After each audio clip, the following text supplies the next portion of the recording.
Well, if you've ever found yourself saying, I just couldn't help myself when you ate too much of the wrong food, you just might be right. A lot of people put a lot of work into making sure we keep on eating. As our health reporter Kelly Crow discovered, it's a highly competitive, highly secretive industry with one goal: food that is simply irresistible. They're trying to increase their share of your stomach and increase the amount of profit they're making off the food you eat. I ate to the point that it hurt to move, and I would just lie in my bed and wish I was dead. These companies rely on deep science and pure science to understand how we're attracted to food and how they can make their foods attractive to us. There's science behind that crunch. Yogurt feels that way in your mouth for a reason. The food industry is even researching the connection between the taste receptors on your tongue and the corresponding chemical reaction in your brain. The result? Carefully engineered combinations of salt, sugar, fat, and chemicals deliberately designed so you can't eat just one. Michael Moss spent 4 years investigating the science behind processed food. I was totally surprised. I spent time with the top scientists at the largest companies in this country, and it's amazing how much math and science and regression analysis and energy they put into finding the very perfect amount of salt, sugar, and fat in their products that'll send us over the moon. A search through a database of scientific papers and food industry patents reveals the extent of the science behind food engineering. Chemistry, physics, biology, all commandeered into the service of making profitable food. Here's a process for enhancing the cheese flavor without the cheese, where starting materials are proteins and fats, which means the amount of expensive cheese can be reduced substantially. And if they can replicate that chemical reaction that may happen on your tongue or an aroma, they can simulate the taste of something without it being at all real. Bruce Bradley knows firsthand what goes on inside the food industry.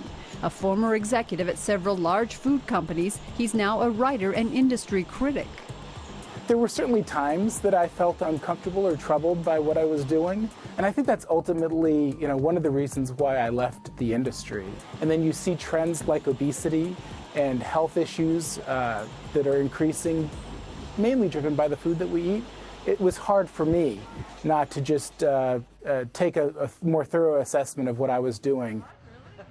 The food industry is extremely secretive, competitive, and proprietary. It took years and hundreds of interviews before Michael Moss could finish his book.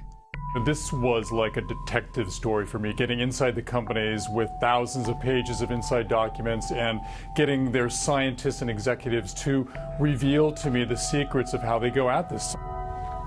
What did he find? That the food processing industry rests on 3 pillars: salt, sugar, and fat. Well, these are the holy trinity of processed foods. And again, when they hit the perfect amounts, they call it the bliss point for sugar, the mouthfeel for fat, the flavor burst for salt. They know that their products will be irresistible.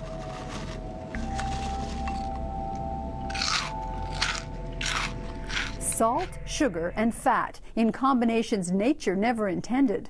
And increasingly, scientists agree there is evidence that these highly palatable foods can be addictive. Yeah, well, for me, I'll be spooning or reaching or whatever, and I'll be thinking, I've got to stop, I've got to stop, I've got to stop, and I just don't stop. Her name is Pat, and she's a food addict. I was desperate when I was a food addict. It was really, really devastating, and I felt powerless and ashamed, and it was horrible. Her kitchen is a battleground. Every meal a challenge to remember that for her, even a taste of sugar can set her back. Seeing food will trigger it. Advertising for food will trigger it. These foods are so addictive, so appealing. Every cookie is crammed with joy. There are many food addicts who say that long after the food stopped causing us joy, long after it started causing us misery, we still couldn't stop. How about one of those chips? Just one. So it becomes hardwired, and it's very hard to overcome. Bet you can't eat just one. And while the industry hates the word addiction more than any other word, the fact of the matter is that their research has shown them that when they hit the very perfect amounts of each of those ingredients, they'll send us over the moon. Their products will fly off the shelf, we'll eat more, we'll buy more, and as they are companies, they will make more money. We're activating those limbic structures. Francis McGlone is a neuroscientist. Brain system. As part of a BBC program, he put a British chef into a brain imaging machine and fed him chili. Every 38 seconds, Ashley had a drop of chili oil squirted on his tongue. And watched as the heat from the chili peppers triggered a release of feel-good chemicals in the brain. The consequence of that low level of pain is that it floods the brain with its own natural opiates. Francis McGlone was a pioneer, one of the first neuroscientists to work in the food industry. He spent 10 years doing neuroscience for Unilever, one of the world's largest food companies. As a basic neuroscientist, I was able to look at the mechanisms that basically drove preference for various types of food. Using neuroscience, Unilever made headlines with this finding: ice cream tickles the brain. Just one spoonful lights up the happy zones of the brain in clinical trials, the company reported. This is the other part of the body that fascinates food scientists: the mouth, the way food breaks between the teeth, the pressure of the bite force, the sound of the crunch. It's the noise, and the noise, of course, amplified by the fact that your jawbone is connected to your ears, and you really hear that crunch quite loudly as you bite. But it's also the physical requirement to chew on something and to crunch it. Just distracts you. It pulls your mind onto what you're eating. Chris Luckhurst is a food industry consultant who helps companies come up with foods that are what he calls more-ish. In other words, make you want more. They want you, at the end of each product, to reach for the next one and put it in again. And they often achieve that by having a very intense taste hit right at the front of the mouth, and then it dies off very quickly. And so by the time you've finished each mouthful, you're looking to refine that taste which you've lost. The shape of the food is also important. Chocolate should not have sharp edges. Absolutely. We're looking for chocolate to be comforting, to be a really pleasant, lovely experience in the mouth. Melt is a very soft experience, and if it's got sharp corners, you're really spoiling that and actually setting the consumer on edge slightly before they get the melt. Food scientists know what it takes to trigger the brain to stop eating. They call it sensory-specific satiety. And that's an expression that says when foods have one overriding flavor, if it's attractive, it'll be really attractive to us initially, but then we'll get tired of it really fast. And so these companies make a concerted effort to make their foods not bland, but really well blended. And why can't you stop at just one? It's called vanishing caloric density. Vanishing caloric density applies to those things like Cheetos that melt in your mouth. And what happens is then that your brain gets fooled into thinking the calories have vanished. And you're much more apt to keep eating before the brain sends you a signal, hey, you've had enough.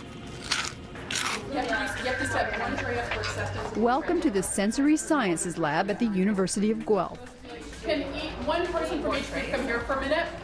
This is teaching the students how to set up a sensory test. So all the students in this class are learning the basics of conducting sensory evaluation research, because it's not as simple as eating a food. They're different in an ingredient, and what we're looking for is to determine which one is preferred or accepted by people. So in this case, it's actually a different sodium levels. So which one did you like better? I liked the second one better. The salty one? The saltier one, yeah.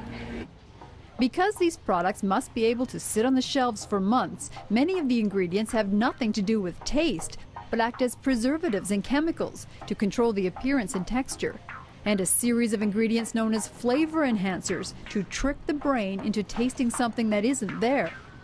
There's tremendous amounts of money spent behind creating tastes and smells that feel real, but in reality are completely artificial.